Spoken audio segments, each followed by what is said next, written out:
Hello, this is Wmpyr here to talk about this book right here. Okay, yeah, I am not really familiar with fencing pretty much at all. And so this book was an eye-opener for me. Who is this book for? This book is pretty much for the beginner fencer. So you already have a place that you go to and you just started going. That's who this person is. I mean, this book is for that person. I do not fit that, so there was a lot of stuff in here that just I am not familiar with. I kind of wish that they went into more detail about the history of fencing. I'm glad that that was the very first chapter, and I'm glad that they went into it. I wish it was fascinating, so I wanted a lot more of that. But and the foil, uh, what were the three? The foil, the epi, and the saber. I wish they went into more detail on the saber, the foil, and the epi. Yeah, and they didn't really go into that much detail, or at least the areas that I'm interested in. Um, and they go into like a lot of like technique stuff like this. Okay, um, and they go into like the sporting stuff. So anyway, oh yeah, I gotta show you guys something real quick. This is something that I did not expect. So there is something called close quarters fencing, and here it is. Yeah. So basically the book says something like, if you have this skill and the other guy doesn't have this skill, you're gonna have the advantage. Period. And that makes perfect sense to me. And this is, to me, this is wild. This close quarter fencing. I found that extremely interesting. Um, anyway, in the history of fencing, it talks about dueling. So we're talking about what's before dueling. I would think it's battlefield. Okay, so battlefield is pretty much like you are kingdom versus kingdom. So a country hasn't really been developed yet, right? That's kind of the idea. I would think it's kingdom versus kingdom, and once a country is formed, just general idea. Once a country is formed, now you have city life, more a civilized life. Once you have that, then you can have duels. So to me, that's real important to go. There's battlefield arts, and this is dueling. The fencing that we see here, the Olympic fencing, is this is an evolution. So this is not dueling. This is different. This is a sport, and they say that this is not like it comes from dueling, but it's not dueling. That if you are going to duel, you're going to have to change stuff. There's stuff that's missing, and blah blah blah blah blah. Is what I get out of it. So and dueling to me comes from the battlefield. Okay, the what they had in the battlefield, and then they changed it for dueling. It evolved.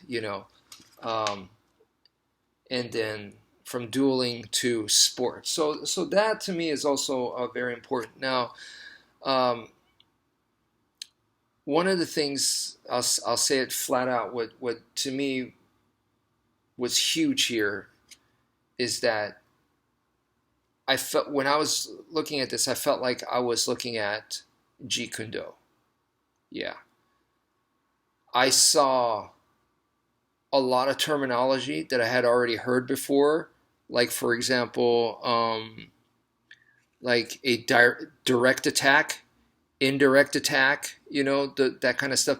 The on guard position, um, those kinds of words. And then they had the four um, guard positions.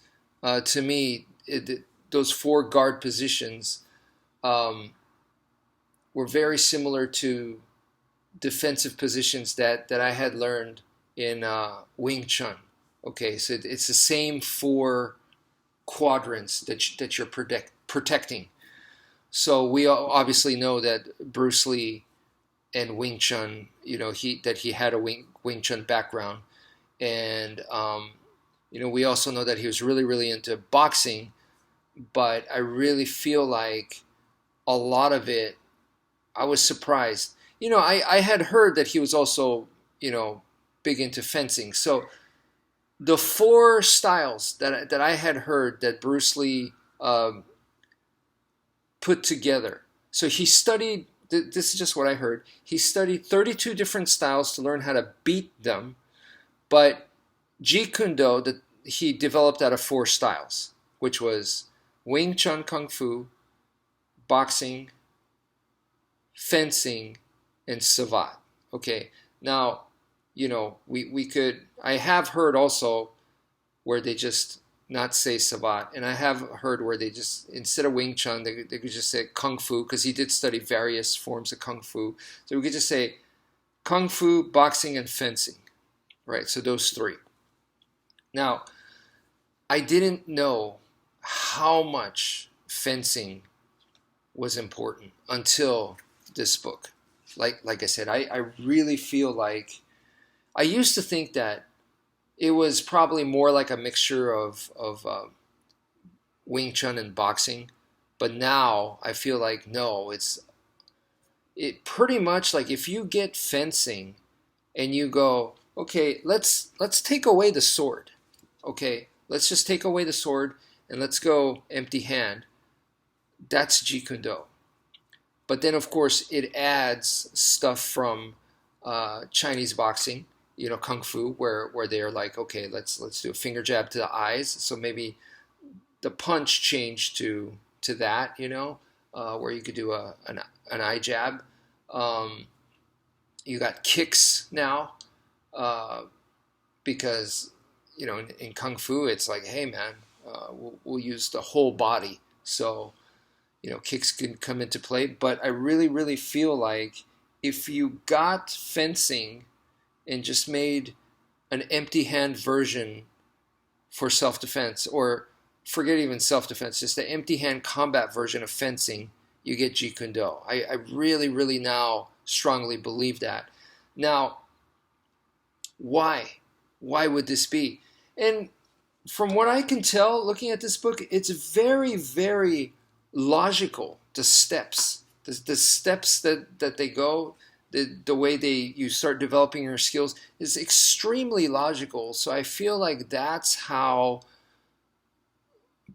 it made sense to Bruce Lee, and I think his brother was a world-class fencer, so it was accessible to him and made sense to him, and I feel like that's what he did. So if you want to understand Jeet Kune Do better, I think this is actually mega, mega important. And so now there's a lot of things that I saw in this book that I just really, I couldn't grasp. And it made me curious. I was like, I need to start watching some fencing matches. Because back in the day, when I would watch Olympic wrestling, I had no idea what I was looking at.